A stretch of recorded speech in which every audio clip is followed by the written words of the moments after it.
Car prices are falling. In fact, over the last couple of months, we have seen a more than 10% decrease for used car prices. But the thing is, not all used cars are decreasing in price at the same rate. Some vehicles are decreasing quite a lot month over month, while others aren't decreasing much at all. So with this in mind, and in this video, we're going to be breaking down the cars that you should avoid buying.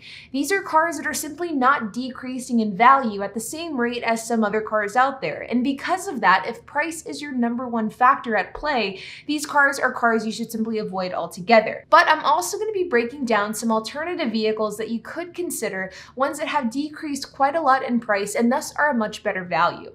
So let's get started. Now, let's just dive right into it. The reality is the car market is drastically shifting. Car prices are going down, and most people believe that car prices will continue to go down for the rest of 2022 and going into 2023. But prices are not going down at the same rate across the board, and some cars are going down at a much slower or faster rate than others. So if you're wanting to buy a car today, there are some cars that are much better deals than others. My sources for this data include third-party platforms like Cars.com, AutoTrader, Car Gurus, as well as Cox, Automotive News, and Manheim. I will include links to all of these sources down in the description below. That way, if you want to check it out and do some research on your own, you have all of the resources available to you. Vans are by far one of the highest price segment of cars right now. And I'm not talking about minivans. I'm talking about work vans, cargo vans, passenger vans.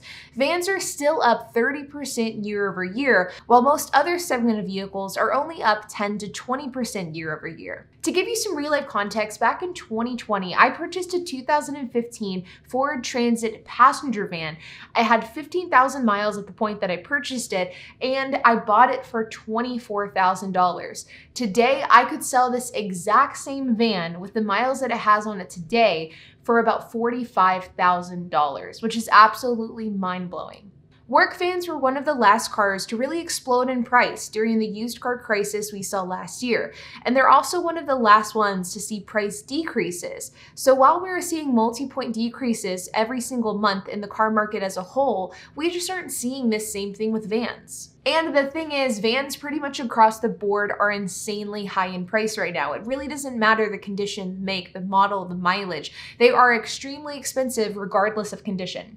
So if you can avoid it, I absolutely would not recommend buying a van right now. Instead, you can look at buying a truck. Trucks are one of the segments that have decreased the most in the last few months. And while vans have seen a 30% increase year over year, trucks have only seen a 2.5% increase. So trucks are much closer to being at their normal price compared to vans. As far as value goes, at least relative to what the car is actually worth, trucks are definitely one of the best values on the market today. Next is brands that have gone extinct. Oddly enough, we have seen a surge in price in car brands that are no longer making new models. For example, Mercury has seen a nearly 18% increase year over year.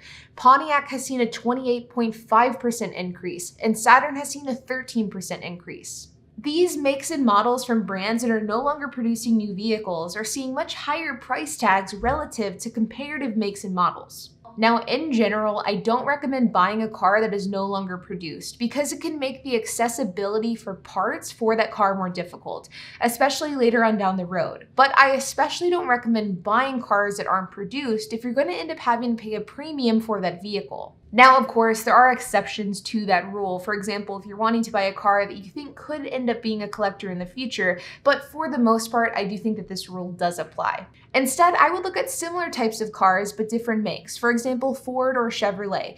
These are much cheaper options, and if budget is an issue, I certainly would choose a car that will have parts readily available versus one that doesn't and is more expensive to buy. This one may be controversial, but secondary B-tier brands are ones that I would currently avoid buying. So brands like Hyundai's, Kia, or Mitsubishi. Now, I do want to preface this one by saying I'm a huge fan of Hyundai. I have 4 Hyundais in my car sharing fleet. I have 2 Sonatas, a Tucson, and an Elantra, and my dad has a Hyundai as well as my sister. So I am definitely a Hyundai person at heart. And I believe if you can find a newer generation model like a 2011 and up, these cars can be extremely good, and they offer a pretty good warranty as well. But I also recognize the fact that for the most part, brands like Kia, Hyundai, and Mitsubishi are often looked at as a secondary brand. They don't quite have the same reputation as similar makes and models like Ford or Toyota. And because of this, despite the fact that I'm a fan of Hyundais, I do consider them to be more B-tiered vehicles. And though I am someone who has said Hyundais are one of my favorite cars to buy because the value you get for the price beats almost every car in the market, right now the prices for these cars are just insane. Hyundai is up 15% year over year. Kia is up 18%. Genesis, which is an extension of Hyundai, is up 18%. And Mitsubishi is up 17%. Comparatively, Ford is only up 5.5%, Chevrolet is up 3.5%, and Toyota is up 8.9%. These secondary B-tiered vehicles depreciate at a faster rate than, say, a Toyota, so paying a premium price is more risky. And though a Hyundai or a Mitsubishi is much more affordable than a Toyota, once you take into account an 18% increase, it makes much less sense. And because of this, at least for the time being, I wouldn't buy any of these B-tiered secondary vehicles unless you can find a killer deal. Next is the nearly new, hot, and highly anticipated vehicles. And these are ones that I would avoid like the plague right now. I'm talking about things like C8 Corvettes, the Hummer EV, the Rivian, the Ford F-150 Lightning. Honestly, any new car that has any sort of demand surrounding it are cars that I would avoid buying used, at least for another year or so. And I do predict that these are cars that will continuously hit the used car market for at least a couple more years. These are cars I would avoid buying because they are the ones that are seeing the largest drop in price month over month and year over year. In fact, the segment of vehicles that are seeing the largest decrease are the cars that are aged 1 to 3 years old. And the reality is, new cars aren't going to get any more easier or any cheaper in the coming year. In fact, I would argue that they're actually going to get more expensive. But I'll discuss that in another video. And because of this, I think scalpers in the automotive industry are going to become more and more of an issue, and I would simply avoid these cars at all cost. This is the most vulnerable segment to the highest markups as well as the highest depreciation, and you're at risk of losing a lot of value when you buy these slightly used hot cars for above new car prices. And my recommendation, if you are somebody who is wanting to buy one of these hot cars, though I typically don't recommend buying new, I think in this case, it does make sense to simply buy new instead of buying slightly used. In today's car market, with these hotly anticipated high demand vehicles, you could buy them slightly used for above MSRP prices, or you could simply buy them from the factory, wait a few months, and then get it delivered to you brand new for a similar price.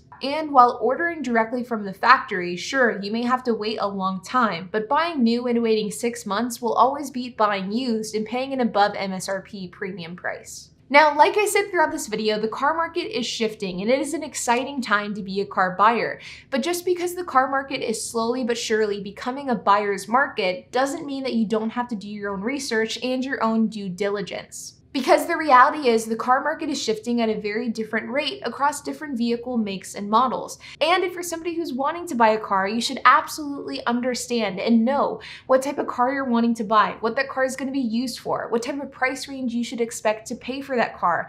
You should know exactly what you're looking for. That way you can figure out when is going to be the best time to make that purchase. Like always, you guys, I hope that you enjoyed this video. If you have any questions, comments, if you have anything to add, I would love to hear it. So make sure to leave a comment down below. And while you guys are at it, make sure to hit the like button, hit that subscribe button, and hit the notification bell. And I'll see you guys in the next video.